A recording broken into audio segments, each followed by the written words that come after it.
I'm Tracy Koga with something short and fun. This is a Hugh Soundbite.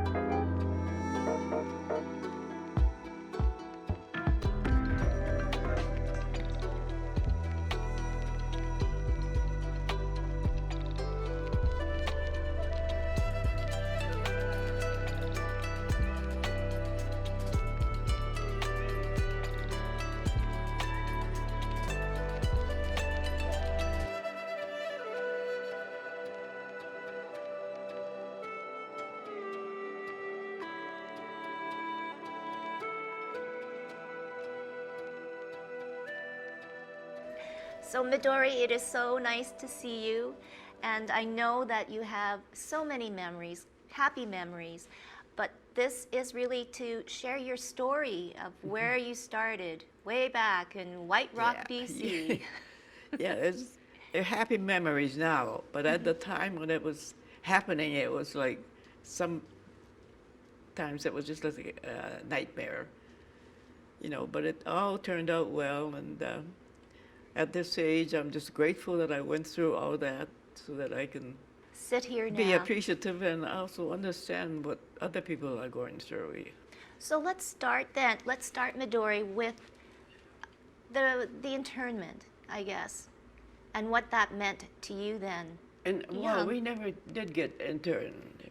We were given the choice of either go work in the sugar beet field in the prairies or go into these internment camps. And my mom and dad opted to go to the farm rather than be enclosed and like a prison, you know. So we were put on the train to go to Manitoba or Alberta or Manitoba, and we opted for Manitoba. And I think we were the most northernmost Japanese family in Manitoba. But the people were welcoming, and it's not like you're in a enemy territory or anything. They were just so gracious and offering us just how we should like some beets or potatoes or some. It was we were very lucky, and yeah, those 2 or 3 years on the beach field were tough, especially in the heat, and then later on in the fall it was a different thing, and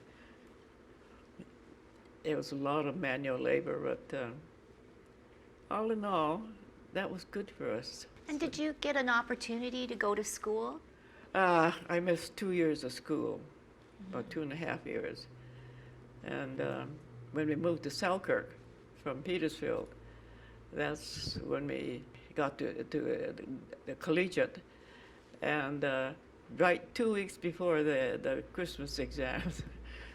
So anyway, yeah, my art exam was really good. I just like drawing, so that came out on top. But others, we just 2 weeks to study for exams and never had any lessons. So it was, well, but the next set of exam following year was a breeze. And like growing up for you, did you ever feel that you were different from all the rest? Did you face anything? Yes, but Selkirk and Petersfield, they were just so welcoming, and of course Petersfield, we were surrounded by Germans who were in the same boat, and we all had to go and register every month, so there was no problem at all. But in Selkirk, no, I didn't encounter just one incident where a lady was angry because I got served at the butcher shop before her, and you said you served Japs before us, Wow. That was the only prejudicial remark that I've had to go through. You can't talk back, So. No. And then you married and had a family. How did you meet your husband? Oh, in Winnipeg.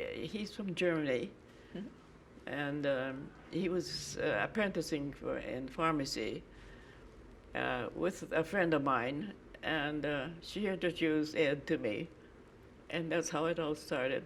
So it was very interesting. My friend that I speak of is Chinese Canadian from Vancouver, and her husband is English Canadian from Saskatchewan, and Ed from Germany, Hamburg, Germany, and me from Japan, or yeah. So Japanese it was the Canadian. United Nations. Oh my And, goodness. yeah, we've been friends for so long. I mean, they're both gone now, but the Germans and the Japanese part were still living.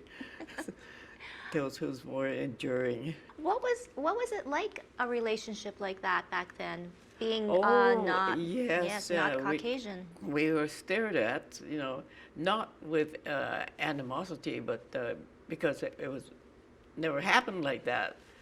So there's this Oriental face and a blonde, blue-eyed chap from Germany, and the same with my friend who's Chinese, and her husband is blonde and blue-eyed.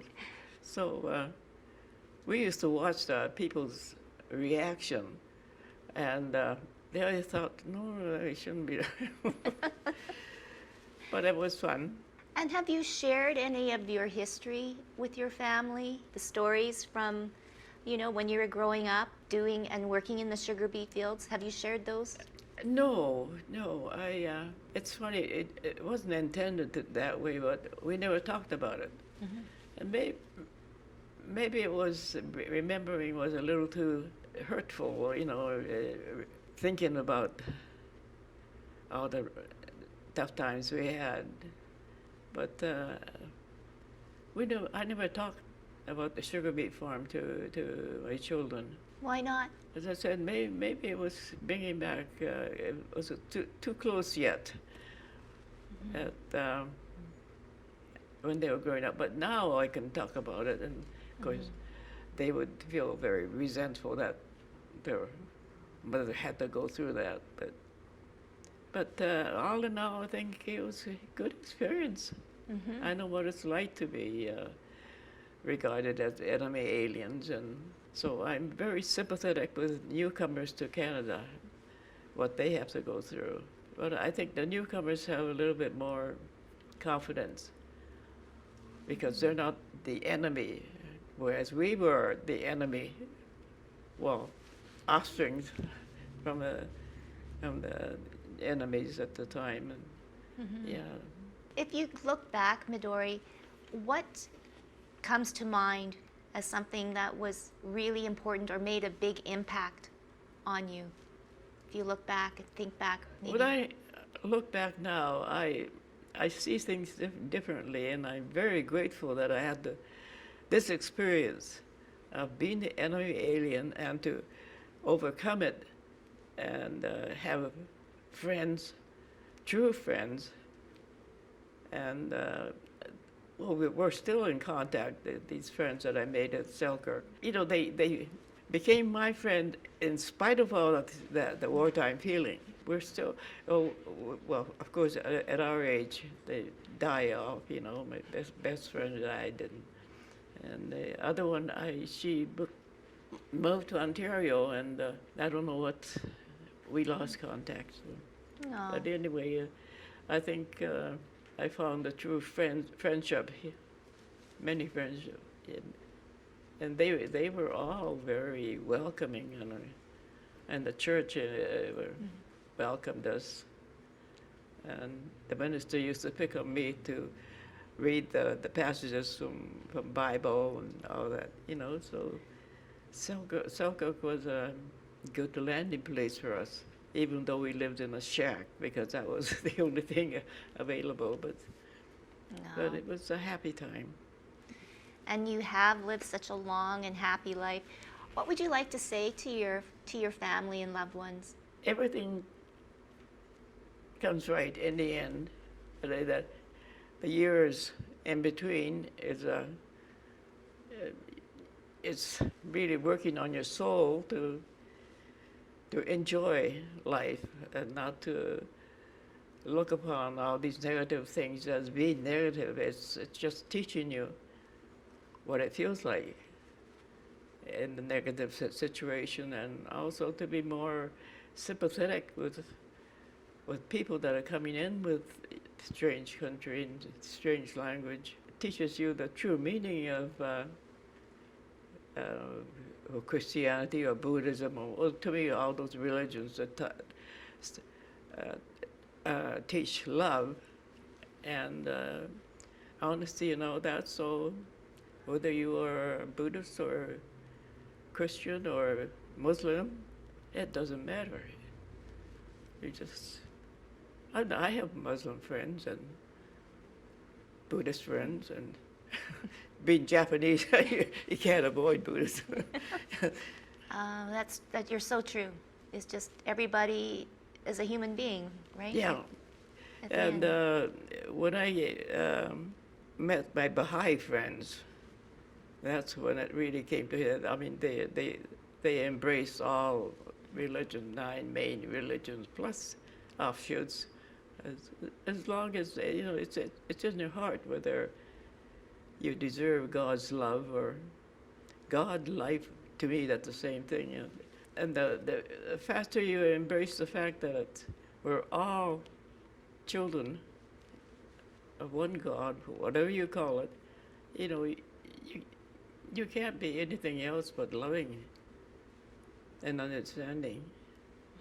So at 94, I'm really enjoying the life as it is, and although I can't do a lot of things that I have been doing, I mean, you have to accept your mobility as such and know what you can do and can't do, but what you can do, you make the best of it and do it.